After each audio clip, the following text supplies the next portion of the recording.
કે ઘરનો મારો ખેડૂત શાકભાજી ખાતો. જમીન છે શાકભાજી બજારનું શરમ આવી જોઈએ. કાલથી મોસો કપાઈને ફરો ગામ કોઈ વાતો નથી. શાકભાજી ખાઈ મોસો સાહેબ ઘણા બધા મિત્રો બીજા મને મારે દુઃખની એ વાત કરવી છે.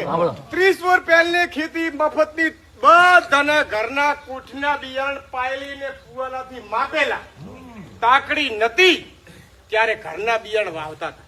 આ તારીખમાં કદાચ કંપનીઓ બનાવવાનું બિયારણ બંધ કરે ઉઠી જાય તો તમે વાવો છો એ તો મને કહો. તમારે બિયારણ છે તો શું બેઠા છો? તમારી પાસે ઘરના વાવવાના બિયારણનો તમે નાશ કરી નાખ્યો છે તો તમે વાવશો છો એ તો કહો. બાજરી વેચાતી, મગ વેચાતા, મઠ વેચાતો, ગુવાર વેચાતો, દિવેલા વેચાતા, જીરું વેચાતું. દર વર્ષે જીરું વેચાતું લાવો. દર વર્ષે બાજરી ભંટી બાજરીને કાઢી નાખી મોટા ડોડા માટે. સાહેબ કયો સ્વાદ રહ્યો અનાજમાં એ તો મને કહો. આ તારીખમાં અમારા મહિલાઓ શાકભાજીમાં